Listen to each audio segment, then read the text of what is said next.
Bueno, buenas tardes a todas y a todes. En este último encuentro, antes del receso invernal, nos damos el gusto de tener con nosotros a José Pacho, de la Universidad de Vigo. Él es licenciado en Derecho, doctor en Filosofía del Derecho, también de la misma universidad, de la cual actualmente es vicedecano. En el campo de la investigación ha publicado numerosos trabajos en distintos campos del derecho. Sus últimas investigaciones se están desarrollando alrededor de los derechos lingüísticos, la justicia transicional y los derechos fundamentales. Además de haber publicado numerosos trabajos jurídicos y diversas monografías, ha desarrollado en paralelo su faceta de escritor y dramaturgo, con los que ha ganado diversos premios literarios. También colabora habitualmente en la prensa escrita, escribiendo sobre temas diversos, tanto de política, derecho y cultura. Así que, bueno, bienvenido José, es un gusto tenerte con nosotros, te escuchamos atentamente. Muchas gracias a todo el auditorio, muchas gracias a Pablo, a Juliana, a Pablo por contar conmigo, por poder permitir conversar y reflexionar en voz alta sobre algunos de los problemas que podemos compartir, porque en los tiempos actuales yo creo que nos formulamos las mismas preguntas en todas las sociedades. Y todo parte, trataré de no ser tan... creo que la clave en los últimos tiempos es tratar de buscar formular las preguntas adecuadas para que por lo menos sean otros, aunque no seamos nosotros los que consigamos encontrar las respuestas, ¿no? Y yo creo que en los últimos tiempos el derecho a la ciudad nos ha permitido, nos permite, nos ayuda a entender muchos de los debates actuales, ¿no? Mi disertación sobre hoy trata sobre el derecho a la ciudad y el contexto de elección. No he querido explicar lo que es el contexto de elección, pero voy a ir deshojándolo a medida que vaya avanzando en el desarrollo de esta charla, y veremos lo importante que es la idea del contexto de elección para la confección de la idea del derecho a la ciudad. Bien, voy a tratar de enfocarlo desde 4 bloques, de 4 ideas argumentales. La primera, el marco jurídico de los derechos humanos. El segundo, lo que serían las teorías de la justicia, el aspecto importante en el que se basa el contexto de elección. Después, unas pequeñas pinceladas sobre lo que significa el derecho a la ciudad en la parte que nos afecta a nosotros en los derechos y, digamos, una pequeña reflexión sobre lo que es el contexto de elección. En cuanto al marco jurídico, como comentábamos antes, como comentaba con el auditorio, con Pablo, con Juliana, no soy de los power porque los power a veces nos distraen. Sí que es cierto que nos apoyan, nos permite a veces seguir mejor un desarrollo, pero yo creo que si damos con la clave, creo que podemos entender muy bien y de forma mucho más clara lo que significa, por ejemplo, el marco de los derechos humanos y el derecho a la ciudad. Nuestras democracias, nuestro mundo se ha construido, lo sabemos, con la idea de los derechos fundamentales, de los derechos humanos. Todos los que vivimos en el tiempo actual lo vemos así, lo percibimos así, los poderes públicos lo dicen habitualmente, y esta construcción histórica es la que da sentido a nuestras sociedades modernas. La construcción histórica de los derechos, sabemos dónde nacen, sabemos que las revoluciones de Francia, la Revolución Francesa, la Revolución Inglesa, la Revolución Americana, la Revolución Haitiana, que a veces la olvidamos, todas ellas colaboraron a construir los derechos como los concebimos en el siglo XXI. Durante mucho tiempo, y esto lo sabemos, la idea de revolución y la idea de constitución eran términos enfrentados. Decían los modernos, cuando eran modernos en el siglo XVIII, que la revolución traía sociedades más avanzadas y la Constitución de alguna manera frenaba esos avances de las sociedades en las que vivimos. Sí que es cierto que desde la Constitución de Weimar en 1919, desde el principio del siglo XX, en definitiva, Constitución y derecho se unen. Y cualquiera de las personas jóvenes que nos esté escuchando en este momento entenderá que derechos y Constitución prácticamente son 2 caras de la misma moneda. Las constituciones recogen derechos y los derechos expresan los anhelos que en las constituciones modernas, en las constituciones del siglo XX, del siglo XXI, se van plasmando en la soberanía de esas sociedades que intentan ser mejores. Creo que es importante en esta idea de inspiración, de la inspiración que tiene que servir en los trabajos y en los conversatorios y en las conversaciones públicas que podamos realizar en estos momentos, recordar la significación simbólica de los derechos. Los derechos fundamentales, los derechos humanos, en todos los derechos naturales, en todas sus formulaciones, son una abstracción muy potente. Son una abstracción y una metáfora excepcional porque es una metáfora que nos sueña iguales. Pensemos que la Revolución Francesa se construye sobre las cabezas cortadas de una clase social, la monarquía, que impedía que avanzasen esas sociedades. Nunca estuvimos tan cerca de ser iguales, sino en el momento en el que reconocimos la existencia de derechos humanos para todos. Bien, pues esta significación simbólica es la que nos tiene que dar el punto, nos tiene que dar el apoyo para que entendamos cómo debemos construir la idea del derecho a la ciudad. Si pensamos un momento la plasmación legal que tenemos en el siglo XXI en nuestras sociedades, si pensamos en Argentina, si pensamos en Colombia, veremos en sus constituciones que todas hablan de lo mismo. En la parte correspondiente a los derechos vamos a encontrar derechos a la vida, derecho a la libertad, derechos de trabajadores, derechos a la seguridad social, derechos culturales, derechos políticos. Y esto vale para la Constitución argentina y para la Constitución española. Todas recogen derechos. Todas expresan como mecanismo de la modernidad la idea de los derechos. Pero fijémonos la paradoja liberal que tenemos en este momento encima de la mesa. Nunca hemos tenido tantos derechos los seres humanos y, sin embargo, no conseguimos superar la idea de desigualdad. La desigualdad está presente. Vivimos en situaciones, como decía Amartya Sen en ese libro, La idea de justicia, en ese prólogo, en ese preámbulo, realmente lo que nos une es tomar conciencia de la idea de la desigualdad. La desigualdad se ve permanentemente en nuestras sociedades.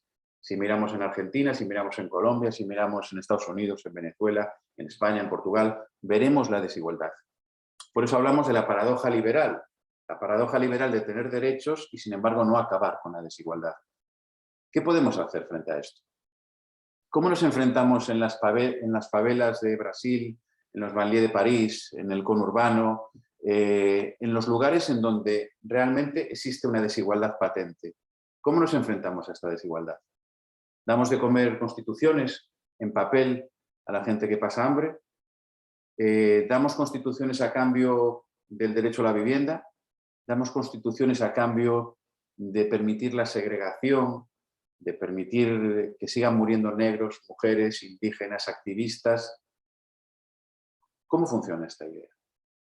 Porque si la desigualdad y la discriminación y la segregación en todas sus formas son la realidad, ¿qué estamos haciendo desde el derecho, desde los sistemas democráticos, para enfrentarnos a esta realidad?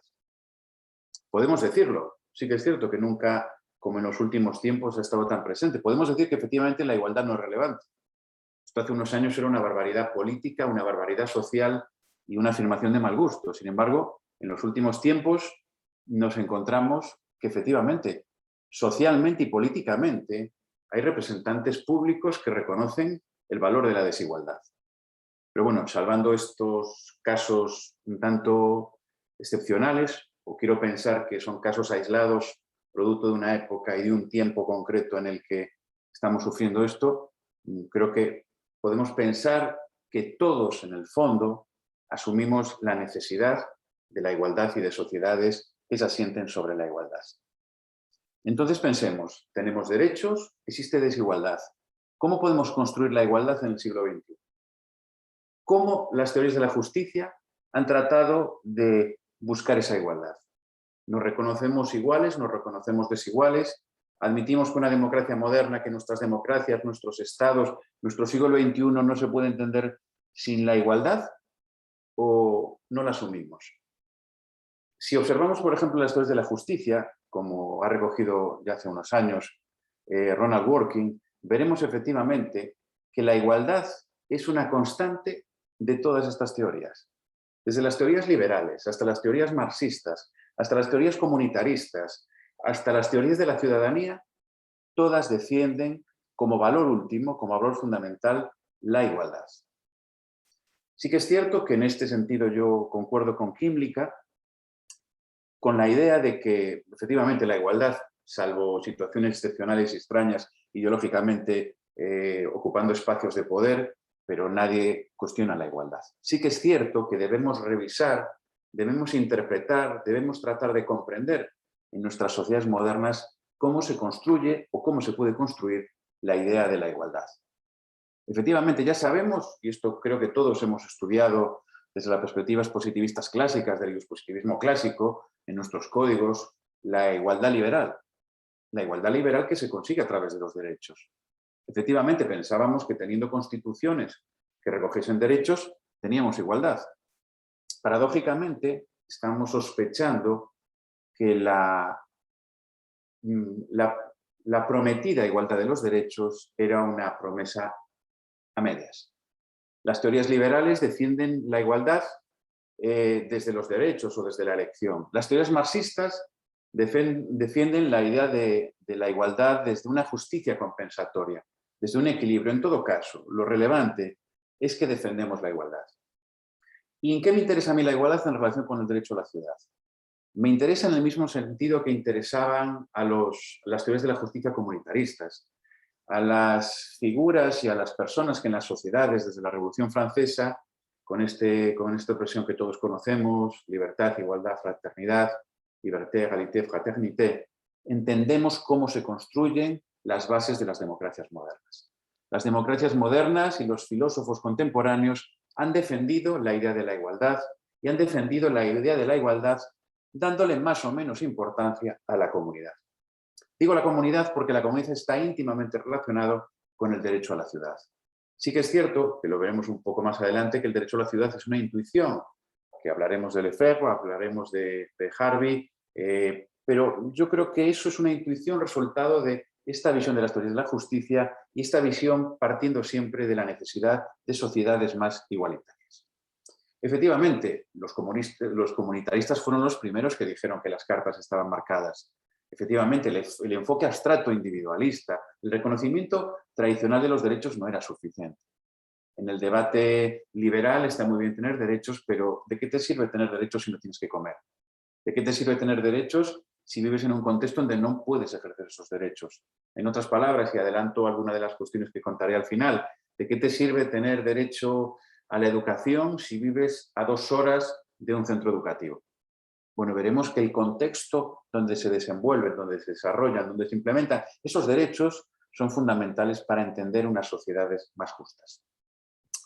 Decíamos, incluso desde todas las perspectivas de las teorías de la justicia, todas las que tengamos, las que compartamos o las que sean antagónicas en nuestras formas de pensar, todas van a estar de acuerdo en la posibilidad de la elección. En el siglo XXI, la gente joven defiende la bandera de la elección, aunque todos sabemos que con el paso del tiempo esa elección no siempre es una verdadera elección.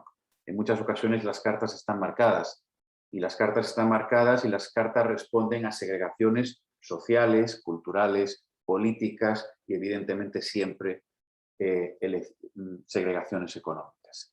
Pero sí que es cierto que todos compartimos la necesidad de la posibilidad de elegir. Lo moderno es elegir. Y lo moderno es elegir a través de los derechos. Veremos que elegir a través de los derechos no es suficiente para construir unos estados de derecho como los soñamos o los concebimos en abstracto y como debemos ser, como debemos construir un camino social para conseguirlos. Es decir, elegir está bien, pero si no cuidamos el contexto de elección, en el contexto en el que se ejercen esos derechos, si no lo cuidamos no podemos tener sociedades justas, sociedades igualitarias, sociedades donde, como decía aquella famosa reflexión hace muchos años, decía Ferdinand Lassalle, conseguir que la Constitución no sea simplemente un pedazo de papel hermoso, porque efectivamente la Constitución de Weimar fue el primer papel donde aparecían derechos reconocidos para la ciudadanía, pero ya sabemos que los derechos no son suficientes, ¿no? Hay un debate ahora en España bastante vivo sobre el tema de la pobreza energética. Tenemos muchísimos derechos en nuestra Constitución. Nuestra Constitución, la Constitución española es de finales del siglo XX y en aquel momento ya estaba la terna de derechos asumida y reconocida por todos. Pero curiosamente existe pobreza energética. ¿Qué significa esto? Insisto, que como no quememos las constituciones, si tenemos una electricidad, una energía eléctrica muy cara, ¿de qué nos sirve tener ese derecho al bienestar si ese bienestar no podemos conseguirlo, no podemos adquirirlo por las necesidades y las circunstancias económicas en donde se produce? Efectivamente, asumimos también otro aspecto que es importante. No es mala conciencia de clase de las sociedades más modernas, sino que la realidad es que las sociedades más exitosas son las más igualitarias. Ergo, las sociedades menos exitosas, las sociedades fallidas, son justamente las sociedades donde hay más desigualdad. Veíamos ayer lo que pasaba en Haití. Bueno, Haití es un ejemplo paradigmático. Desde la Revolución Haitiana, que fue coetánea de la Revolución Francesa, vemos que las sociedades desiguales no se construyen con éxito. ¿Lo estamos viendo?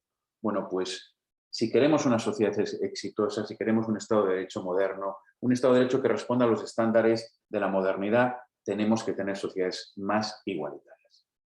Un debate aparte sería la cuestión de la ciudadanía. ¿Cómo construimos la idea de ciudadanía? Ya sabemos que los más arrogantes en términos jurídico-políticos nos impelen, nos sugieren que separemos la idea de ciudadanía de la idea de derechos humanos, ¿no? Que todos los derechos humanos, con independencia de nuestra ciudadanía, tengamos un catálogo de derechos y libertades que nos permita vivir armónicamente, que no dependa de a qué estado político pertenezcamos para tener, por ejemplo, más derechos, tener derecho a la educación, tener derecho a vacunarnos o no vacunarnos, porque ya veremos el resultado. No nos sirve a las sociedades más avanzadas o las sociedades que tengan más acceso a la vacuna en un tiempo como este, donde estamos todavía percibiendo, sintiendo o asumiendo los grandes debates derivados de la sanidad y del COVID. No es suficiente con que nos vacunemos las sociedades más avanzadas. Si queremos construir un mundo mejor para todos y donde haya más seguridad sanitaria, necesitamos estar todos vacunados. En este mismo sentido, debemos tratar de ir en el camino de reconocer la ciudadanía. Está muy bien, pero la ciudadanía no puede ser exclusiva de los derechos para esos ciudadanos. Todos los seres humanos, en su condición de ciudadanos, tenemos que tener derechos. Y de esto va el contexto de elección. El contexto de elección, como decía Taylor, es el proceso de construcción de las circunstancias necesarias para que se puedan ejercer los derechos. Yo, en mis investigaciones de derechos lingüísticos, estoy escribiendo en este sentido porque me parece muy relevante. ¿De qué te sirve tener derecho a una lengua si la lengua oficial es la mayoritaria, es la que se impone y realmente hablar tu lengua implica unos perjuicios económicos, sociales, políticos, culturales? Bueno, esto pone de manifiesto que el contexto de elección determina, condiciona, mediatiza e incluso nos impide adquirir un estatus de igualdad. Sin un contexto de elección adecuado, no nos sirve de nada que tengamos hermosos ordenamientos jurídicos que recojan un sinnúmero de derechos de distintas generaciones, derechos políticos, derechos civiles, derechos culturales, pero que realmente sin el contexto de elección no nos sirve de nada. Por lo tanto, defiendo que el contexto de elección va a ser justamente lo que hace que las sociedades sean más justas, lo que hace que se pueda superar la desigualdad. Y claro, el contexto de elección es la respuesta al derecho a la ciudad. Porque ¿qué pasa en las ciudades? Podemos asumir las fallas de democracia que no son una afirmación teórica. Cuando decimos que las democracias no funcionan, esto no es una afirmación teórica, teorética, abstracta, que no tenga una plasmación real. La verdad es que el contexto social en el que vivimos, nuestras experiencias personales de todas las personas que estamos en este momento compartiendo este espacio virtual, nos hacen sentir dónde están las fallas de nuestros sistemas democráticos. ¿Qué pasa en las ciudades? ¿La desigualdad acaso no se hace patente? En Mar del Plata, en Vigo, en Ourense, en Madrid, en Barcelona, en Buenos Aires, viven distintos tipos de ciudadanos, ciudadanos de primera y ciudadanos de segunda. Existe una ciudadanía fallida. Entonces, ya sin entrar en consideraciones de disociar ciudadanía de ser humano y derechos, catálogo de derechos ciudadanos de catálogo de derechos de seres humanos, debemos preguntarnos esto. ¿Podemos decir que existe una ciudadanía fallida o no? Si observamos la sociedad en la que vivimos, las ciudades en las que vivimos, ¿acaso no vemos que existe una diferencia y una segregación muy marcada socialmente?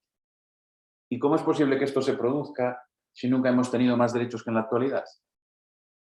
Sí, soy consciente de que el concepto de ciudadanía es un concepto potente, apuntalado, como decíamos, por esta idea de constitución y por una cosmovisión democrática que consigue construir esta imagen teórica e idílica que tenemos de los estados de derecho. Pero ¿qué percibimos cuando cerramos los ojos y vemos la pobreza energética? ¿Qué percibimos cuando vemos que hay gente, pues hay chicos o chicas que son menores no acompañados, que sus familias viven lejos, que están viviendo a una hora de un centro hospitalario, que están viviendo muy lejos para poder acceder al derecho a la educación, que no tienen servicios sociales? Entonces, si en el siglo XXI, teniendo un catálogo tan completo de derechos, se sigue consolidando las formas tradicionales de segregación, ¿qué es lo que está pasando? ¿Qué está pasando? ¿Qué está pasando con el derecho a la vivienda? ¿Qué pasa con los confinamientos, con la segregación, con la inmigración? ¿Estamos dispuestos a aceptar que los estados de derecho modernos, nuestras hermosas constituciones, nuestros hermosos textos jurídicos, hablen de una realidad que después no se ve en la práctica? Sí que es cierto que, siguiendo la paradoja de los derechos de la que hablaba Foucault, ¿no?, las epistemologías democráticas son muy potentes. Y si las epistemologías democráticas son muy potentes, no podemos quedarnos con una visión meramente ontológica de lo que son los derechos. O sea, no podemos ser pobres con derechos. No podemos asumir sencillamente que tenemos derechos fundamentales pero que no nos sirven de nada. No, las epistemologías democráticas tienen que encontrar mecanismos para construir una sociedad más igualitaria, una sociedad más justa. De aquí surge la justicia espacial. Si leemos a Soja, la famosa reflexión que hace sobre el derecho a la ciudad y donde reflexiona sobre qué pasó en los años 90 en Los Ángeles, cuando de repente consiguieron ganar ganar a la concesión administrativa de autobuses, porque tuvo que compensar por la discriminación de los pobres en Los Ángeles en cuanto al transporte urbano, entenderemos de qué va esta idea de la justicia espacial, del derecho a la ciudad. Sí que es cierto que es uno de los desafíos contemporáneos, sobre todo porque la ciudad no es lo que era hace 100 años, lo que era hace 200 años. La ciudad es nuestro espacio social mayoritario de debate público en este momento. La segregación se produce también en otros espacios, pero sobre todo en las ciudades, o puede ser que en las ciudades es donde estamos más cerca de poder resolver esta idea de la desigualdad, ¿no? Sí que es cierto que lo que hemos visto en los últimos tiempos, y a nosotros, y mayoritariamente estamos dentro del paradigma jurídico, vemos que nos resulta curioso cómo desde fuera del paradigma, desde fuera de las reglas jurídicas, se está reivindicando la idea del derecho a la ciudad. Y curiosamente se habla del Día Mundial del Hábitat y del Día Mundial del Derecho a la Ciudad y la Carta Europea de Salvaguarda de los Derechos Humanos de la Ciudad y la Carta Global de los Derechos Humanos. Y curiosamente no son juristas, no son jueces, no son profesores de universidad. Los primeros que están reivindicando esto son geógrafos, son arquitectos, son ingenieros, los que están reivindicando desde fuera del paradigma jurídico la idea del derecho a la ciudad. Bueno, al final esto es el espíritu de nuestra época. Estamos todos intentando dar respuesta desde las epistemologías democráticas, o sea, desde la comprensión de que o somos iguales o no somos como seres humanos, estamos intentando dar respuesta a la desigualdad que nos rodea. La desigualdad que nos rodea, pues al salir de esta facultad, en mi caso, o de cada uno de vosotros cuando vayáis a comprar pues al supermercado, o cuando vayáis a comprar, o simplemente pues a buscar vuestro auto, vuestro autobús, o lo que utilicéis para desplazaros, ¿no? Entonces, si desde fuera del paradigma jurídico lo percibimos, esta idea, nosotros tenemos una obligación moral de construir el esqueleto conceptual necesario del derecho a la ciudad. Creo que no vamos, seguro no, lo sé del gusto de Pablo Slavin por David Harvey, y no es decir nada nuevo la reflexión que hace desde el punto de vista del derecho a la ciudad sobre el urbanismo y la desigualdad social. Tampoco digo nada nuevo si hablo de Lefebvre y su teoría urbana crítica y sobre su idea del derecho a la ciudad, cuando reflexiona sobre qué queremos con el derecho a la ciudad, qué es el derecho a la ciudad. Yo sí que creo, y aquí en este sentido sí que difiero de Pablo, no considero que sea un derecho humano emergente, no considero que es un derecho superior digamos, a los derechos estándares que nosotros podemos compartir, el derecho a educación, derecho a sanidad y todo esto, ¿no? El derecho a la indemnidad física. No, yo creo que es algo más, es el contexto del que hablaba al principio. Es el contexto que viene a ser, pues, en última instancia, esa especie de derecho colectivo. Pero como en la dinámica de los derechos, y yo he tenido debates al respecto sobre esto, hablar de que un derecho colectivo no es un derecho realmente porque no está disfrutado directamente por el individuo, sino es un contexto distinto, no le llamemos derecho colectivo, llamémoslo el contexto necesario para esa elección de la que hablábamos. Decíamos que las teorías de la justicia defienden la elección, sobre todo, claro, estamos condicionados por las teorías liberales, pero asumamos las teorías liberales, no pasa nada. Asumamos la perspectiva liberal, asumamos la perspectiva incluso positivista. No hagamos ni juicios morales, hagamos juicios jurídicos. Y de los juicios jurídicos, todos podemos compartir la necesidad de poder escoger y elegir en un contexto adecuado la posibilidad de ejercer nuestros derechos. Si no creamos las condiciones necesarias para construir nuestra elección, no tenemos elección posible. Sí que es cierto que si no construimos el contexto necesario para que nuestras ciudades sean justas, ¿qué va a pasar con las ciudades?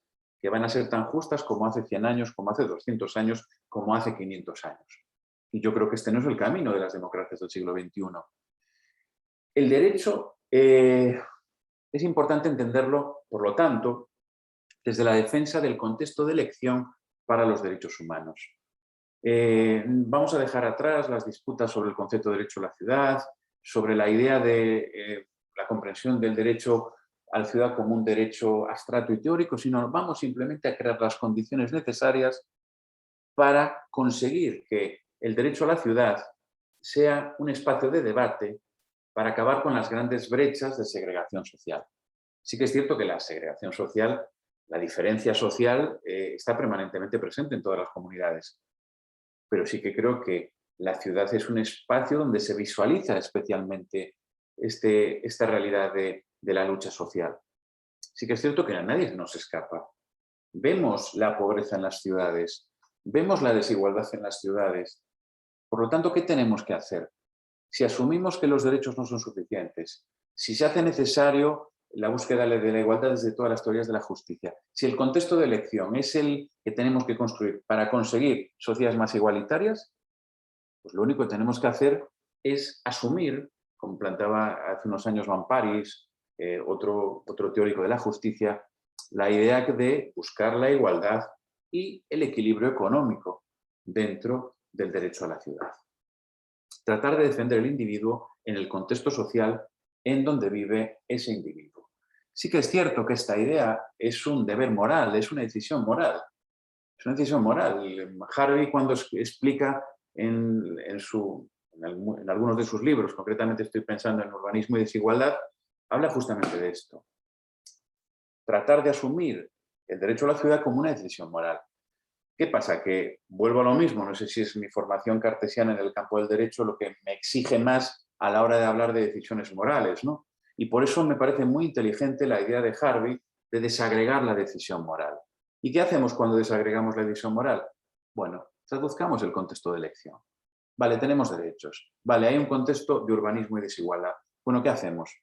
Deberemos ver el análisis de los servicios de la ciudad. Deberemos ver las necesidades de la ciudad. Deberemos ver en dónde está la contribución al bien común. Deberemos ver cuánto vale el sacrificio de unos a favor del beneficio de otros. Entonces, en esta tríada de necesidad, bien común y mérito, es donde vamos a construir el contexto necesario para el derecho a la ciudad. Bien, sé que estos son contextos, son realidades como muy abstractas. Parece que cuando tú hablas de moralidad en un debate público parece que estás hablando del sexo de los ángeles, pero no estamos hablando del sexo de los ángeles cuando hablamos del contexto de elección. Pongamos ejemplos en la práctica. Derechos en la práctica y el contexto de elección. El derecho a la sanidad, la libertad de movimiento, el derecho a la educación. Insisto, ¿de qué nos sirve tener constituciones y textos jurídicos que recojan todos estos derechos si después vivimos hora y media de un centro sanitario? ¿De qué nos sirve? Estaba revisando, estaba intentando buscar en la Constitución argentina la tutela judicial efectiva, el derecho al juez, ¿no? Unipersonal. Estaba recordando que en nuestra Constitución, en el artículo 24, se recoge el derecho a la tutela judicial efectiva. Bien, ¿de qué nos sirve tener reconocido el derecho al juez unipersonal, derecho a la tutela judicial efectiva, si vivimos a 2 horas de un tribunal de justicia, si no tenemos dinero para pagar a un abogado y si después tarda años y años la decisión judicial? ¿De verdad que podemos decir que existen derechos? ¿De verdad que podemos decir que se construye la realidad de los ordenamientos jurídicos modernos si no observamos qué pasa con esos derechos en la práctica? Insisto en lo que decía antes, de que en Argentina sé que este debate no se produce como se produce en España, por ejemplo, o en Europa en general y en España, en nuestro caso en particular, el derecho a la educación. Efectivamente, a mí me llamó la atención en Argentina que no se pagan tasas por estudiar en la universidad. En España sí que se pagan. Bueno, hubo un debate en la última crisis, ya sé que hablar de crisis, vosotros sufrís crisis realmente duras, entonces hablar de crisis desde España a lo mejor puede sonar a banal, pero creo que nos da mucha información sobre el contexto de elección del que estoy hablando, ¿no? Derecho a la educación. Está recogido en la Constitución española, el artículo 27, la Constitución española. El derecho a la educación es perfecto. Pero mucha gente se quejaba, muchos chicos, muchas chicas, muchas familias se quejaban de que si las tasas universitarias son caras, ¿de qué te sirve tener derecho a educación si no puedes pagar la educación? Bueno, pues ese es un ejemplo clarísimo del contexto de elección necesario para que los derechos sirvan para algo. Y efectivamente, cuando estamos hablando en todo momento del contexto, ¿quién tiene que construir el contexto necesario para que los derechos fundamentales puedan beneficiarnos a todos? Evidentemente los poderes públicos.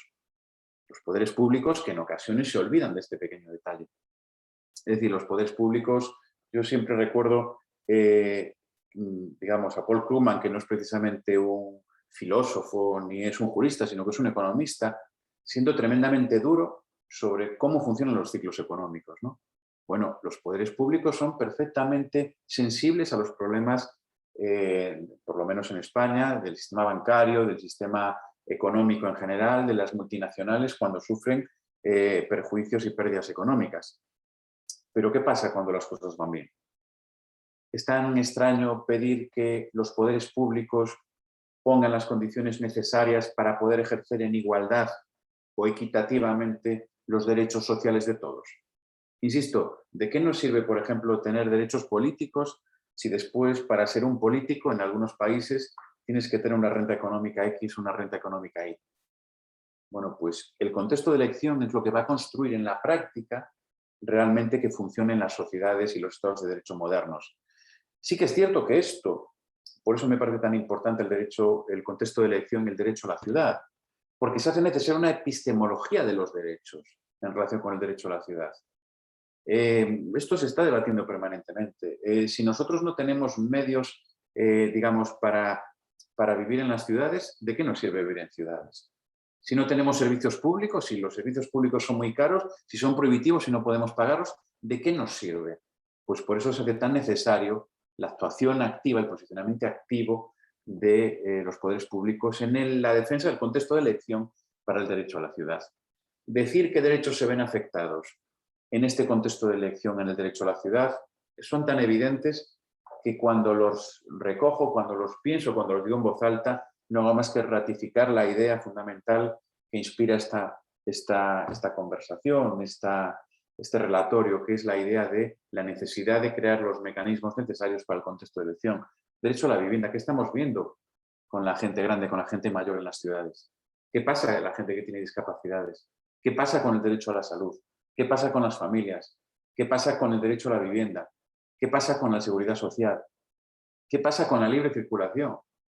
Nunca hasta ahora, los últimos años, no recordábamos que fuera tan importante la libertad de movimiento. Por lo menos en España, hasta que empezaron los poderes públicos a prohibirnos inconstitucionalmente, porque evidentemente los derechos no pueden ser absolutos y no puede ser que el estado de alarma en España, en el caso español, impida que te puedas mover por una ciudad libremente. Porque al final, ¿quiénes se mueven y quiénes no se mueven cuando hay limitaciones? Pues se conservan las segregaciones históricas, ¿no? Bueno, pues todos estos derechos económicos, derechos sociales, derechos culturales, derechos ambientales, están vinculados al contexto de elección en el derecho a la ciudad. Efectivamente, el derecho a la ciudad es el contexto en el que se producen las condiciones necesarias para crear sociedades más modernas, ¿no? Sí que es cierto, y sí que me interesa siempre mucho Foucault, porque realmente Foucault entró en las microgeografías del poder, analizó cómo funciona el poder. Y sí que es cierto que yo creo que posiblemente el contexto de elección está pasado por alto en las sociedades actuales porque tiene mucho que ver con las reglas del poder. El poder está siempre presente. El poder siempre reparte las cartas. Y efectivamente, a determinados colectivos sociales los derechos están reconocidos. No hace falta nada más. Pero ¿qué pasa con el resto? No podemos ser ingenuos. El derecho a la ciudad se mueve con los componentes típicos de la segregación, de las microgeografías de poder de las que decía que hablaba Foucault. En definitiva, lo que tenemos que hacer desde los poderes públicos, los juristas tenemos que defender que se creen las condiciones necesarias, desde teorías críticas, como no puede ser de otra manera, para construir el contexto donde se aseguren las democracias, para conseguir las condiciones para que los derechos fundamentales sirvan. Porque si no podemos olvidar esto, si no construimos sociedades igualitarias, estamos construyendo sociedades inestables y la inestabilidad es la base de la desigualdad y se va retroalimentando. Necesitamos del derecho a la ciudad construir un contexto de elección donde se pueda decidir en aras del bien común las condiciones necesarias para construir la ciudadanía, la democracia del siglo XXI. Esperemos que la toma de conciencia del contexto de elección sea el primer paso para construir epistemologías jurídicas que defiendan los derechos fundamentales, pero no como se defendían en el siglo XVIII. En el siglo XVIII, recoger en una constitución el derecho a la propiedad privada era una conquista. Recoger el derecho a la educación en una constitución era una conquista también. En el siglo XXI tenemos que esas perspectivas teóricas hacerlas efectivas. En la medida que el derecho a la ciudad construya el contexto de elección de los derechos, conseguiremos, insisto, sociedades más justas. Con esto acabo y estoy abierto ahora a todos los debates que se planteen. Muchas gracias por haberme escuchado. Muchas gracias, José. Siempre es un gusto escucharte. Creo que has dejado mucho para que podamos debatir. Ahora con Juliana vamos a estar repartiendo, por decirlo de alguna manera, la palabra para todas y todos aquellos que quieran hacer algún comentario, alguna pregunta. Mientras se van sumando, quiero hacer uno o dos comentarios con respecto a alguna cosita que vos decías por ahí respecto a diferencias, que yo no creo que en realidad sean diferencias las que tenemos, sino tal vez alguna... No, porque comparto esencialmente lo que decís, pero yo creo que es por ahí una concepción distinta en cuanto a el punto de partida, el enfoque al que adhiero es un enfoque tal vez más dialéctico. Por eso cuando hacías correctamente para otra concepción filosófica la división entre individual y colectivo, desde mi punto de vista, no habría tal separación. Por eso el derecho a la ciudad es al mismo tiempo un derecho, me gusta decir más colectivo que individual, pero al mismo tiempo es individual y colectivo. De la misma forma que es un viejo nuevo derecho en la medida en que se lo considera, o lo considero, acepto esa idea de derecho emergente, en el sentido en que específicamente no aparece en muchos textos como un derecho aparentemente exigible, si bien todos los componentes que vos bien describiste, el derecho a la vivienda, el derecho a la cultura, los derechos políticos, el derecho a circular, el derecho a la salud, hacen o integran ese derecho humano a la ciudad. Por eso, al mismo tiempo, es decir, yo lo entiendo como un derecho humano que es superior a todos los elementos que lo componen. Es decir, por eso es algo que está, pero que es nuevo a la vez porque es distinto. Es decir, es esta posibilidad que tenemos de crear lo que vos llamás ese contexto de elección, de transformar la ciudad como nos gustaría vivir.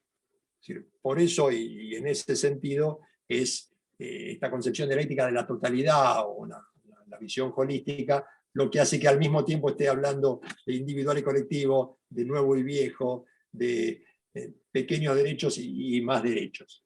En ese punto de vista es. Yo coincido contigo, quiero decir, vamos a ver, lo que pasa es que yo me muevo en ámbitos dialécticos en la teoría pura del derecho, en los derechos constitucionales, que a veces, cuando yo reivindico derechos colectivos, en mi condición de ciudadano de una comunidad cultural y social diferenciada a la mayoría del Estado español, ¿no? Quiero decir, yo me declaro como independentista, nacionalista gallego, y me encuentro que muchas veces los debates parten de la idea de que los derechos colectivos no se reconocen, los derechos lingüísticos no se reconocen, los derechos contextuales no se reconocen. Entonces, yo creo que es importante poner de manifiesto que se puede construir la dinámica de los derechos de las colectividades desde cualquier punto de vista. Pero me adelanto a la impugnación habitual que yo sufro en mis escuelas y con compañeros y antagonistas y algunos amigos en cuanto a que, pues eso, de repente los derechos lingüísticos, lo primero que me dicen es, pero si es que los derechos lingüísticos, ¿cómo que no es el derecho lingüístico no existe?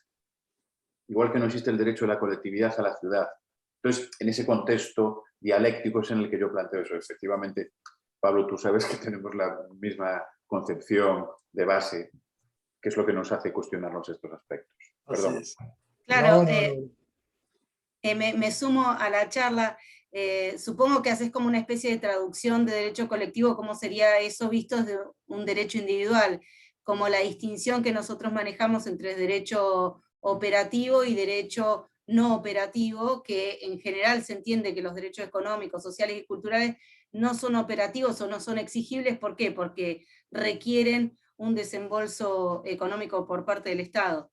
Y bueno, antes de que aparezcan consultas y opiniones, me resultó sumamente interesante el planteo que hiciste, como retomar toda esta discusión de la cuestión de la igualdad desde el punto de vista de un liberalismo más moderno, y cómo encajar eso con el derecho a la ciudad, entendiendo esta idea de que la elección, en tanto elección libre, que nosotros coincidimos, creo que en un punto todos tenemos una tradición liberal, buscamos esa elección libre, pero para que esa elección sea posible tiene que haber un contexto.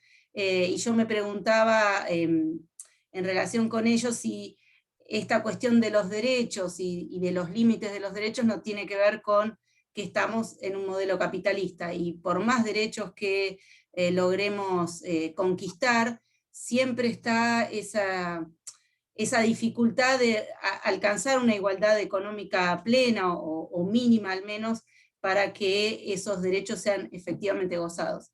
Pero bueno, le voy a dar la palabra a Pablo Palati.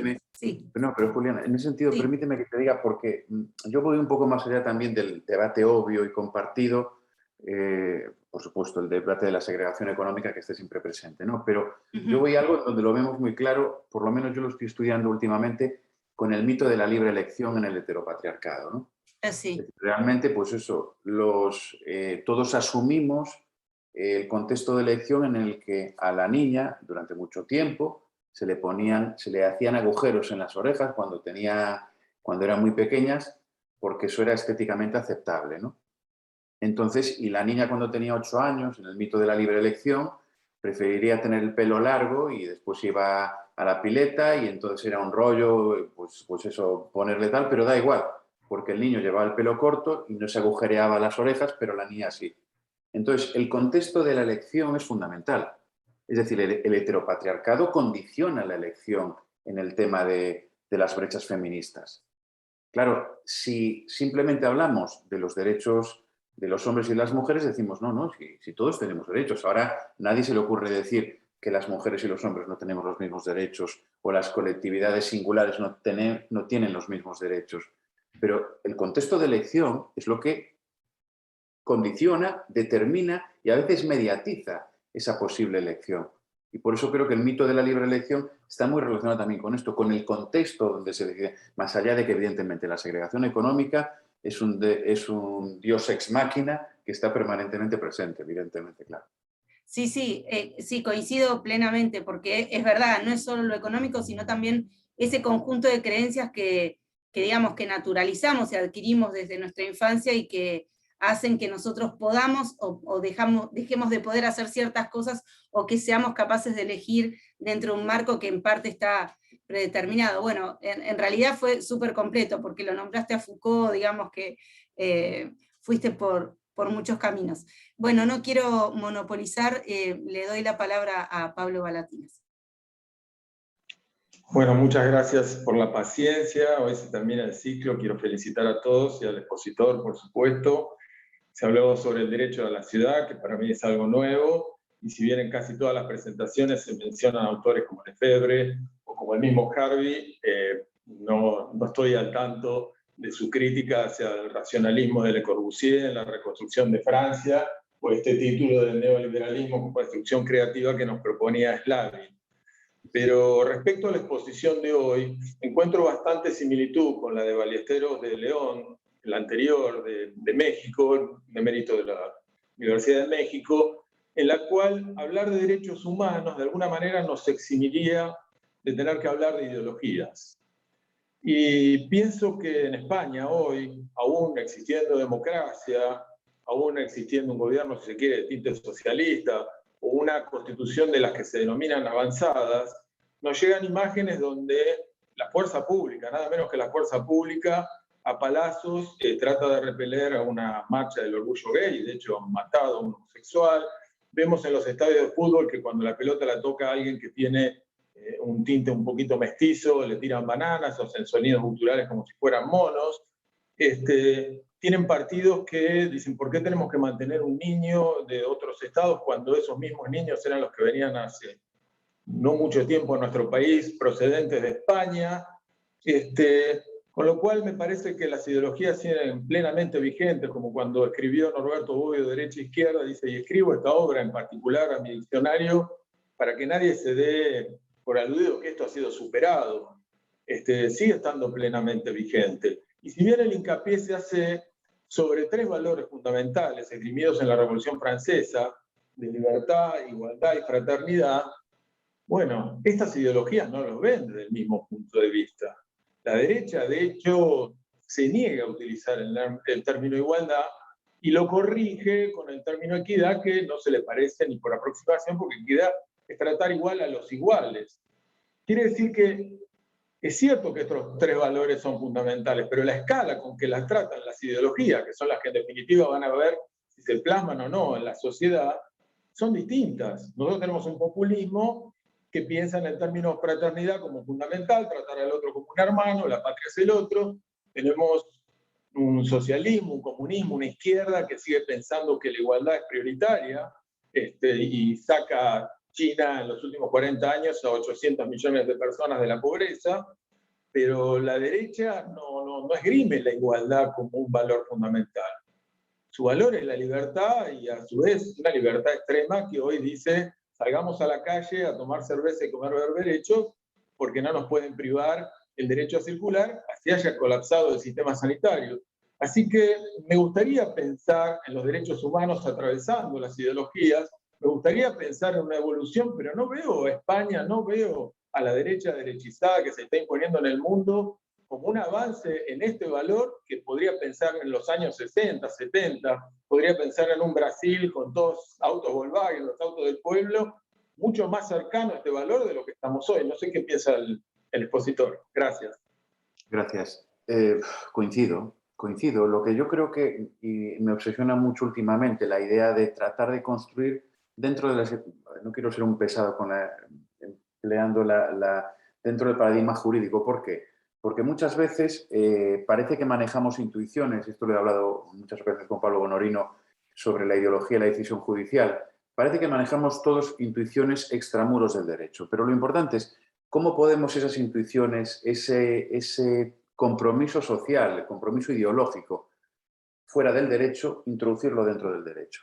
Evidentemente la ideología es la que crea el contexto. O sea, la ideología no está excluida de la cosmovisión de la sociedad en la que vivimos. La ideología debe construir las condiciones necesarias para el derecho a la ciudad, para la decisión de los derechos fundamentales. Efectivamente, Bobbio es un ejemplo clarísimo, igual que Giovanni Sartori, sobre el debate sobre dónde tiene que estar la idea de progreso y la idea de modernidad. Sí que es cierto que España, bueno, yo, como algunos de vosotros sabéis, estoy investigando justicia transicional. Yo creo que el problema que tenemos es que las Cartas están marcadas desde hace más de medio siglo. Es decir, el problema es que el jefe del Estado actual es hijo del jefe de Estado nombrado por el dictador. Coño, si eso consideramos que no va a condicionar el funcionamiento social, entonces quiero decir, yo reconozco que soy bastante crítico porque creo que tenemos que ser críticos para mejorar. Y yo creo que el problema es que no es la derechización de la derecha, es la derechización de la izquierda lo que me preocupa. Es decir, como decía en la perspectiva bíblica, ¿no? El problema son los tibios de corazón. El problema no es el fascista. El problema es el que dice que soy equidistante entre el fascista y el no fascista. Soy equidistante entre el que hace carteles como en el nazismo diciendo que los menores no acompañados son un problema, entre esos y los que dicen que hay que meter en la cárcel a los que hacen apología del odio. No podemos ser tibios. La historia de la humanidad, pero no del siglo XII, del siglo XX.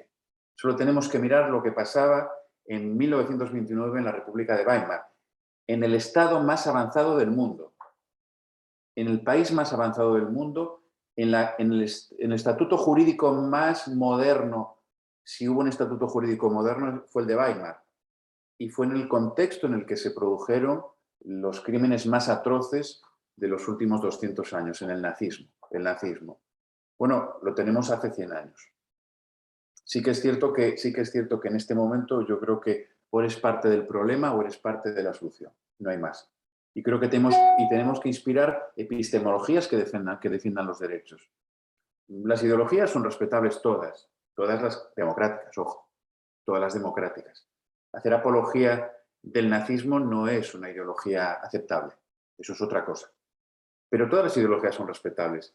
Pero eso no significa que no tengamos que asumir que el contexto de decisión de los poderes públicos en España, leía un artículo hace un par de días diciendo que hay un problema en España porque hay muchas plazas de toros y campos de fútbol públicos. Que es muy difícil explicar en Suecia, en Alemania o en Francia que el dinero público que en otros países se gasta en hospitales, a veces en España se gasta en tonterías como campos de fútbol o plazas de toros, ¿no? Por eso las ideologías son importantes en el contexto de elección. Pero esto no significa que en la cosmovisión del derecho tengamos que, porque eso es lo que muchas veces se nos impugna desde perspectivas críticas dentro del derecho, ¿qué hacemos? Es decir, nosotros sabemos desde nuestras ideologías qué hacer. Bueno, pero tenemos que introducir en el mecano del derecho, en las nuevas epistemologías jurídicas que defiendan eso desde fuera del derecho, dentro del derecho. Por eso es tan importante, por ejemplo, asumir algo que no hemos asumido, por lo menos en España, que los jueces tienen ideología.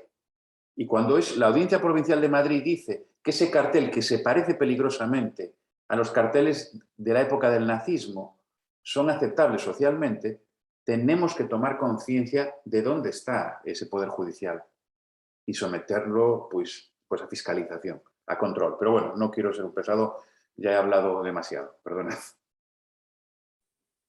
No, para nada. No sé, nada pensado. Creo que es muy importante esto que se está introduciendo, la cuestión de la ideología, la presencia de la ideología. A mí hay algo que me gustaría que pensemos juntos sobre lo que planteaba recién Juliana, de el problema entre lo que venimos discutiendo en todas las reuniones, entre capitalismo y derecho a la ciudad, entre capitalismo e igualdad, esa, yo diría, casi imposibilidad de pensar dentro del modo de producción capitalista una real igualdad. Yo pienso que tal vez deberíamos, en esta lucha del derecho a la ciudad hoy, no dejándola para un futuro en otro modo de producción, porque creo que hay que luchar hoy mismo, creo que por ahí tendríamos que estar planteando arrancar por una igualdad básica. Es decir, esto que planteas vos del contexto de elección, me gustaría escucharte, pero yo creo que es lo que volvió hoy con la pandemia a discutirse sobre la necesidad de o un seguro social o una renta universal básica. Creo que yendo por ese lado es donde podríamos encontrar un contexto de elección mucho más igualitario para una construcción futura, con un involucramiento de un amplio sector de la sociedad que hoy por hoy, con esta concepción de igualdad formal, realmente está excluido. Me gustaría escucharte. ¿Qué opinas sobre eso? ¿Qué es lo que se está debatiendo allá sobre la renta universal? Sí, no, a ver, la renta básica universal genera los mismos prejuicios en todas las sociedades y la posibilidad o no de poder mantenerlo, pero hay muchas formas de expresar la necesidad de sociedades más igualitarias. Yo creo que el argumento fundamental de los países más ricos a este respecto es, si queremos países más estables, tengamos más igualdad. Esto no lo dicen los filósofos, ni los teólogos, ni los ideólogos. Lo dice la historia, lo dicen los economistas. Queremos tener sociedades más felices, más tranquilas y más estables, tengamos más igualdad. ¿Cómo conseguimos construir esa igualdad? Lo importante es marcar el camino. Yo siempre pongo ese ejemplo que es un poco exagerado, pero bueno, ya me vais conociendo, ¿no? Es imposible construir aparatos para volar sin soñar con volar. Es decir, si tú en el siglo XVII le dices a alguien en España que íbamos a construir una sociedad, o en Argentina, donde todos digamos que somos iguales, cuando yo hablo de la metáfora de los derechos, no en todos los países, ¿no? Pero que en países avanzados, personas desarmadas le digamos a personas armadas que no nos pueden disparar. Metáfora más potente que esa. Lo normal antes, en el 90% de la evolución de la historia humana, las personas con armas mataban a las personas sin armas. En muchos países todavía las personas con armas matan a personas sin armas. Pero en la metáfora de los derechos, cada vez nos encontramos con esto, que es un camino a seguir. Es decir, es un camino a seguir. Es decir, es impensable estamos viviendo en la utopía de los filósofos del 16 y del 17. O sea, en un sueño imposible. Claro que nosotros que contrastamos la realidad con esta teoría decimos, nos falta mucho. Y claro que nos falta mucho. Sin embargo, nunca nos ha faltado menos. Faltándonos mucho, faltándonos muchísimo, nunca nos ha faltado menos. Si en el siglo XVII en París a alguien le dicen que le iban a cortar la cabeza a toda la familia real francesa porque se oponía a la igualdad, pensaría que estaba loco. Que se reconociese el estatuto jurídico de los seres humanos con independencia de su riqueza. Esto era una auténtica locura. Es como pensar ahora que vamos a viajar a Júpiter. Bueno, pues han pasado 200 años. Y nunca hemos estado más iguales que ahora, estando tremendamente desiguales. Ojo, no, esto no lo digo desde el placer colectivo de que vivimos en el mejor de los mundos, ese placer volteriano, ¿no? Cuando decía el Pangloss en el Cándido de Voltaire, vivimos en el mejor de los mundos posibles. No, pero caray, caray, que no es poco donde estamos. La clave es mantener el camino. El problema es tener la brújula de los derechos y no creer que consiguiendo que se recogiesen esos derechos en las constituciones, esa igualdad formal es suficiente. Bueno, vamos a crear las condiciones para conseguir la igualdad material. Lo de la renta básica es un debate súper interesante. Yo no soy economista y me puedo permitir decir que la renta básica universal puede ser plausible. Bueno, no sé, en España se han rescatado bancos pidiendo créditos inmensos por parte del Estado porque se decía que esos bancos eran necesarios y estratégicos para el funcionamiento del país. No lo sé, no soy economista. Pero si alguien quiere pensar que rescatar a un banco, como decía Paul Krugman, rescates financieros para incompetentes, privatizamos los beneficios y nacionalizamos los perjuicios, las pérdidas. Es perfecto, así cualquiera es economista, ¿no? Así cualquiera gana dinero en una empresa. En España, lo de los bancos ha sido auténticamente sangrante. En un país donde todavía no encontramos la cláusula de pobreza energética. En un país, en Estados Unidos, está prohibido cortar la luz en invierno. En España, incluso desde ideologías que se reconocen de izquierdas, se cuestiona que se pueda prohibir mediante una ley que se corte la luz en invierno. Estamos ahí, ¿eh? Bueno, pues nunca hemos estado tan cerca, solo tenemos que conseguir aprobar una ley que prohíba que esas empresas, antiguas empresas públicas, por otra parte que tiene gracia, esas antiguas empresas públicas no puedan cortar la luz en invierno. Fijémonos qué cerca estamos de conseguir una realidad de todas estas estaciones teóricas. No sé.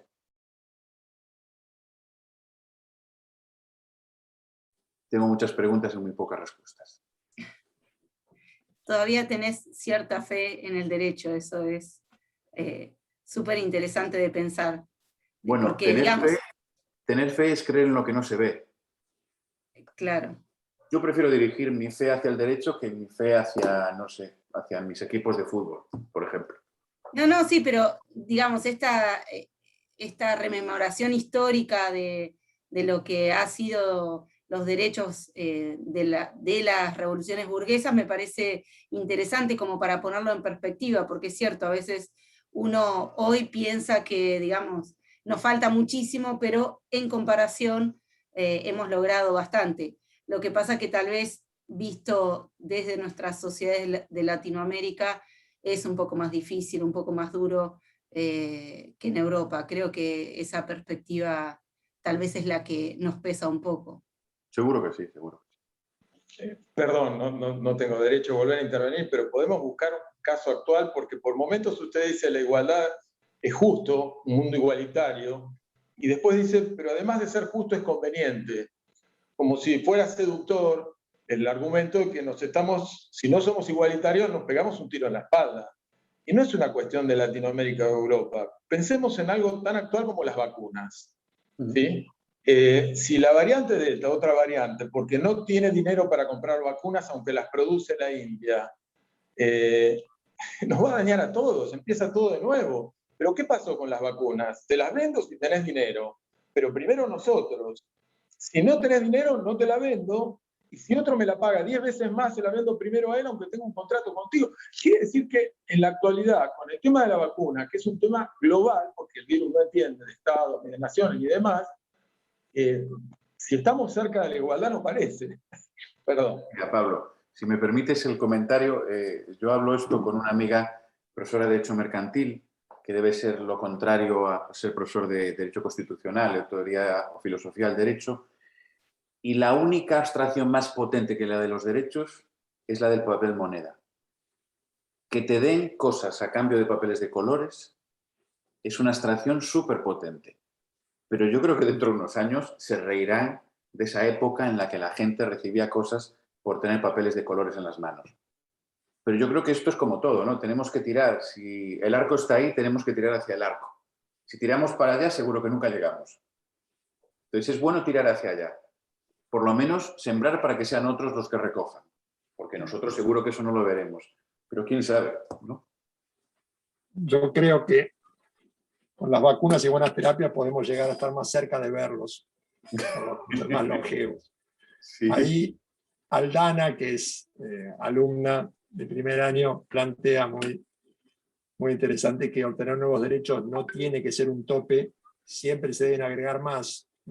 Comparto la reflexión de Aldana. Yo creo que por ahí lo que tendríamos que plantear es cómo hacer efectivos esos derechos que están hace rato. Esa es la batalla. Las últimas décadas de neoliberalismo, lo que ha habido es un retroceso en materia de igualdad. Un retroceso en materia incluso de la concepción misma de la igualdad, de tal manera que amplios sectores de la sociedad que están excluidos apoyan a quienes los excluyen. Esta es la profunda contradicción que nos encontramos hoy en día. Por eso, lo que vos bien señalás del problema del Partido Socialista, o que se autodenomina socialista en España, pasa lo mismo en Francia, pasa lo mismo con el Partido Demócrata en Estados Unidos, que cada vez se han derechizado más en la medida de ir manteniendo electorado, cada vez se vuelcan más a la derecha, esto de los tibios que vos señalabas. Entonces, el problema es, los derechos los tenemos, la igualdad formal la tenemos. ¿Cómo peleamos para hacerlo efectivo? Yo creo que tenemos peleamos por esa república de la cual se declara mucho, pero que en la práctica lo que se hace es pasarla por arriba. Yo creo que la perspectiva simbólica es súper importante. Ya sé que es muy fácil lo que decía Juliana antes, ¿no? Que parece que desde las sociedades europeas parece que estamos hablando del sexo de los ángeles, ¿no? Pero yo creo que tiene una traducción, ¿eh? Yo creo que tiene una traducción práctica. Es decir, no nos olvidemos dónde estaba la Europa de la segunda posguerra, que a veces eso lo olvidamos, ¿no? Yo creo que la inspiración en todos los ámbitos sociales es fundamental. De hecho, yo creo que siempre lo digo con ironía la idea del posmodernismo, ¿no? Quiero decir, asumir que toda interpretación es aceptable frente a la realidad, pues es algo que está siempre presente, ¿no? Eso se parece mucho a lo que pasaba con el futurismo y los movimientos artísticos en principios del siglo XX. Esa impugnación de la realidad, ¿no? En este momento está pasando. Desde ideologías de derecha y de extrema derecha están impugnando la realidad. Cuando todavía no hemos llegado a ser iguales, hay gente que está diciendo, no, es que tenemos que ser desiguales.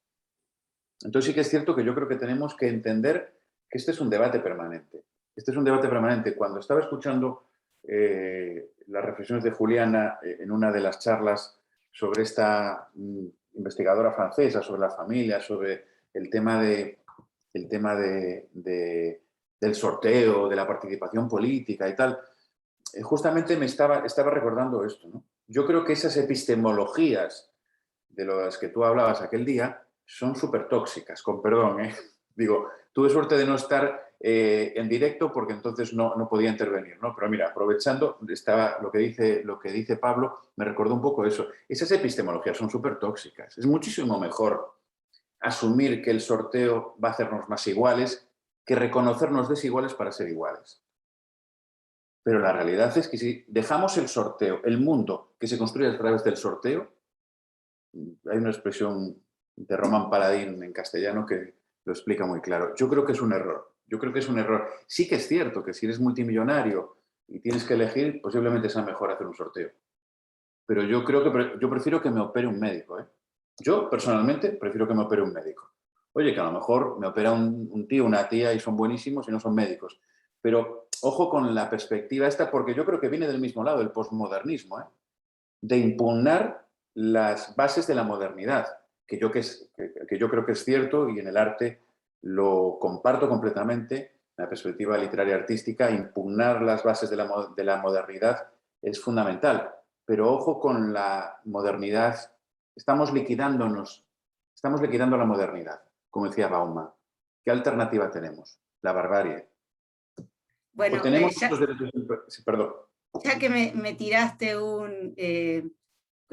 cuidado que te como o algo así, apelando a las últimas frases más conocidas de nuestro arquero.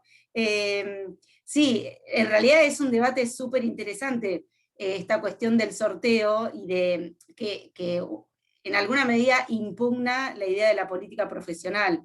Pero me parece que no es un debate, o sea, surge ahora y entiendo que puede ser visto desde una perspectiva de la posmodernidad que en realidad es tóxica, como vos decís, o puede ser negativa porque lo que puede llegar a lograr es darle más poder al poderoso, o sea, puede ser una deriva en ese sentido, pero no es un debate que exista solamente ahora, sino que también cuando, digamos, se constituyen las primeras constituciones de Norteamérica, sobre todo la de Norteamérica, estaba este debate. ¿Qué tipo de democracia queremos? ¿Una democracia mayormente representativa o una democracia más directa en algún sentido en la que participen todos por igual? Incluso en Atenas también estaba el debate. Pero sí, es súper interesante porque ahí opera como una visión por ahí de algún modo idealista que considera que todos podríamos ser exactamente iguales y capacitados como para cumplir ciertas funciones públicas, y que eso puede llevar a una manipulación política. Pero bueno, no quiero... Pero no me entendáis mal, porque yo tampoco quiero que suene... Quiero decir, sí. lo que yo creo es que el armazón ideológico de los ciudadanos y de las ciudadanas es fundamental. El armazón y la construcción cultural e ideológica. Eso quiero decir, no impugno la idea del sorteo, entendámonos. Lo que quiero decir es que me hace gracia esa visión tan adánica y tan idílica y tan naif que es la parte que me resulta inquietante y tóxica, como decías, Sí, Juliana, sí, sí. porque es muy perverso, es muy perverso. Imaginémonos que en Naciones Unidas sorteásemos, si nos parece mal, lo que hace Israel con Palestina. Ojo, como idea estaría genial. Estadísticamente alguna vez impugnaríamos la actuación de Israel. Pero me preocuparía. Pero con perdón, no quiero impugnar nada porque era simplemente un comentario, perdón. No, no, es No. súper interesante, pero no vamos a monopolizar acá el debate. Por eso, perdón. No, pero a ver, yo creo que entramos en algo que es lo que venimos conversando, creo que desde el primer encuentro. Es decir, que el aspecto ideológico es central, y si alguien lo entendió muy claramente es la derecha. Es decir, lo que hemos tenido en los últimos 40 o 50 años con el neoliberalismo es una revolución o una contrarrevolución cultural. Es decir, han construido un nuevo discurso hegemónico que se basa en decir la libertad es esencial, pero es la libertad de mercado, es la libertad de los sectores dominantes, es la libertad del emprendedor y es la teoría del derrame. Es decir, y eso ha convencido a las clases históricamente dominadas a que esa dominación está bien. Es decir, como han dicho acá nuestros gobernantes, se creyeron que podían viajar, se creyeron la clase pobre que podían comprar un televisor y electrodomésticos. Están totalmente equivocados. Y eso como una verdad revelada. Entonces, eso es claramente una hegemonía cultural. Eso es una construcción ideológica. No es algo natural. Se nos hace pasar como natural. Entonces, lo que se requiere es justamente una nueva construcción contrahegemónica. Cuando estamos planteando desde el primer día este espacio, es para que podamos debatir sobre la ciudad de una manera diferente. Con opiniones diferentes, no con una única opinión, pero justamente tratando de debatir lo que se nos presenta como dado, como la realidad. La realidad es que el Estado tiene que salvar a los bancos. ¿Por qué? Como bien dijiste vos, porque son muy grandes para caer. Y si caen los bancos, cae el sistema. Ahora, los que tienen hipotecas en España, que les rematen la casa y se las den a los bancos. Claro. La gente no le preocupa. Entonces, bueno, eso hay que destruirlo ideológicamente. Tenemos que cambiar, diríamos algunos, cambiar el chip para que retomemos esa idea que en los derechos estaba de la igualdad, la libertad, la igualdad real, la igualdad material. El fin de las ideologías se ha utilizado para imponer una ideología. Justo. El pensamiento único. Justamente. Pero además los nuevos derechos también están sometidos a estas zozobras intelectuales. Es decir, estamos tomando conciencia con el tema de las cookies, con el tema de la información, con el tema de... bueno, pues esto, la libertad es una bandera. La extrema derecha esgrime esta bandera para no vacunarse. Y dices, ostras, eso, ¿qué me estás contando? Entonces quiero decir, sí que es cierto que los nuevos derechos, los derechos de cuarta generación, los derechos de elección genética, los derechos biológicos, están otra vez reproduciendo las mismas segregaciones históricas, las mismas. Ahora quiero decirte, ahora a lo mejor no cuestionamos el derecho, bueno, es que cuestionamos todos los derechos. Es que la segregación está permanentemente presente. La abstracción del papel moneda, con perdón. Y hoy estamos Acá, con... sí, traslado una inquietud de Pablo Cáceres, que es alumno nuestro, que consulta y dice: el derecho y el contexto a la elección se debería plantear a los conocimientos de los mismos, que no se puede plantear una igualdad de algo que desconozco, habría que hacer conocer a la sociedad cuáles son sus derechos.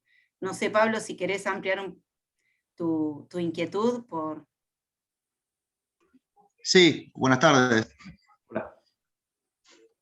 Sí, mi inquietud era esa, que si bien nosotros acá debatimos lo que es la elección y la igualdad, los derechos que tenemos, hay muchas personas que no llegan a conocer eso y no tienen la posibilidad de poder expresarse o de poder trasladar a otra persona para hacer una cadena, para que nosotros podamos seguir expandiendo y poder, por lo menos, impulsar ese pequeño proyecto que tenemos para llegar a una casi igualdad. No aprovechamos tampoco la tecnología quizás que tenemos hoy en día con algunas apps o algo mucho más avanzado como para poder llegar a esas personas continuamente, porque hoy en día nos llenan continuamente el celular o cualquier mensaje de publicidad, continuamente tapándonos, y nos hacen perder el foco quizás de ciertos derechos que tenemos, que son un montón, y eso nos tapa y hace que no podamos ver a nosotros para proyectarnos hacia esos derechos que queremos llegar. Sí, Quería... sí, es cierto. Yo tengo muchas, insisto, tengo muchas preguntas y muy pocas respuestas. Sí que es cierto que la tecnología es un megáfono. No es más. Entonces, quien tiene el megáfono grita y ya está. Nada nos asegura que lo que se dice por el megáfono sea más cierto que lo que se dice en un foro de 30 personas. Pero sí que es cierto, yo siempre digo lo mismo, estamos en el secreto, ¿no? Nunca estuvo, o sea, somos pocos, pero nunca fuimos tantos. Y esto no es una cuestión meramente ideal, es una cuestión de datos. Siendo la realidad que la que tú planteas, esto no es un debate, para mucha gente el debate de los derechos no existe. Existe el que no tengas dónde vivir o que no tengas que comer. Pero sí que es cierto que yo creo que esto es una mancha de aceite. Es decir, en el siglo XVIII había mucha menos gente consciente de los derechos. En este momento hay mucha gente analfabeta. Nunca hubo menos gente analfabeta que en esta época de la humanidad. Este es el signo de nuestra época. Veremos en el siglo XXIII o verán en el siglo XXIII si hemos conseguido extender esta metáfora. Y si por eso la educación es tan importante. La educación es el instrumento fundamental para acabar, para emanciparse y para acabar con la atonía social. Por eso la educación durante tanto tiempo fue prohibida, fue vetada, porque la educación es el instrumento más inteligente y más capaz de transformación.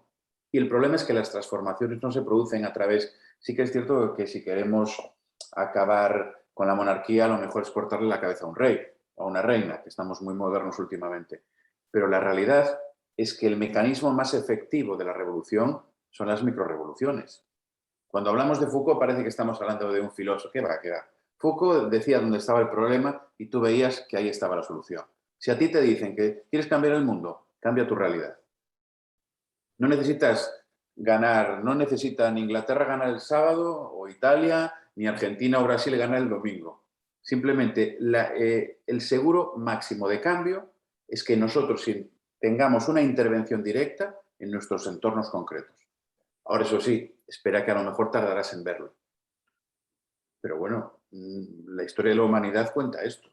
O sea, quiero decir, pensad que hace 2000 años un tío que quería educar a la juventud fue condenado a muerte y acusado de impiedad, como Sócrates.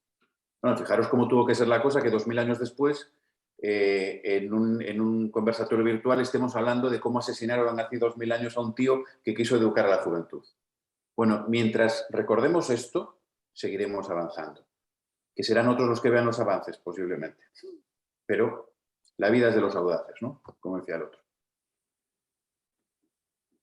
Está muy bien lo que planteas, Pablo, porque es cierto esto de que muchos sectores no conocen sus derechos. Por eso el planteo del derecho a la ciudad es justamente ese, es decir, que la decisión de la ciudad pase por una participación efectiva. Todos y todas tenemos el derecho a la ciudad, pero lo ejercitan los promotores inmobiliarios, lo ejercitan los sectores financieros, o conocen de eso los sectores excluidos, los sectores marginados de la ciudad, y se les puede preguntar a ellos, y son ellos quienes deciden qué ciudad quieren, cómo quieren armarla. Y ahí está lo que está diciendo José de las microrevoluciones. Si nosotros nos planteamos transformar el mundo y el sistema, es un camino tal vez muy largo y difícil. Ahora, si nosotros lo que planteamos es vamos a urbanizar este barrio, aquel barrio, vamos a poner asfalto donde no lo hay, no es una revolución. Claramente no es una revolución, es una reforma. Pero a mí me gusta lo que plantea Rosa Luxemburgo cuando habla de reforma-revolución. Es un camino hacia la revolución. Y estas pequeñas reformas son las que en conjunto van a implicar un cambio revolucionario. Por eso insistimos tanto con el pensamiento crítico, con el debate, aunque sea, como dice José, en espacios de 40 personas como éramos un rato acá. Y irlo ampliando, irlo abriendo. Porque todos nos vamos nutriendo de las reflexiones que estamos haciendo en conjunto. Y en la medida en que estas reflexiones podamos llevarlos a otros ámbitos, a otros grupos con los que nos juntamos después, a replicarlo, cada vez vamos a ir siendo más los que empezamos a compartir esta idea de transformación, este conocimiento de los derechos que tenemos y de las posibilidades que tenemos de cambio. Yo creo que por ahí pasa la fuerza. Por eso es tan grato, por lo menos para mí, hablo en lo personal, sé que Juliana lo va a compartir, lo charlábamos antes de iniciar, estos espacios. La verdad lo hacemos para disfrutar, porque la pasamos bien, porque creo que es un ámbito de intercambio lindo, ameno, donde vos fijate que Pablo es alumno nuestro en Derecho Político. Aldana es alumna nuestra, veo de algunas caras que estoy viendo acá, Mariana, y al mismo tiempo tenemos doctorandas de Ecuador como Sandra, o concejales como Ariel, que tienen a cargo la responsabilidad de dirigir el municipio. No te quiero cargar todo el peso, Ariel, de que estás dirigiendo el municipio, porque te van a hacer responsable. Pero tenés una corresponsabilidad ahí. Pero a ver, y podemos estar debatiendo, podemos estar compartiendo estos espacios. Entonces creo que eso es lo positivo y lo que tenemos que pelear para mantener. Coincido. ¿Qué tal? Buenas tardes. Si me disculpan, nosotros desde, digamos, una localidad chiquita donde vivo, estamos realizando censos desde una fundación, precisamente con, digamos, lo que es el tema que se está tratando hoy. ¿Qué es lo que quiere la gente, sobre todo la más vulnerable, para la ciudad? ¿Qué es lo que pretende la gente? Y de derechos no conocen nada. Se los está capacitando lentamente, se los está preparando lentamente. Lamentablemente por pandemia tenemos que ir relegando los grupos, pero se está haciendo un trabajo muy lento por el tema de la pandemia. Pero precisamente este es el trabajo que se toca prácticamente todos los días, de lunes a lunes, porque es un barrio muy amplio. Y creo que la participación y la involucración de todos es más que importante para poder generar un cambio. Gracias, Mariana. Es cierto, es cierto. Yo creo que la involucración es el aseguramiento del cambio.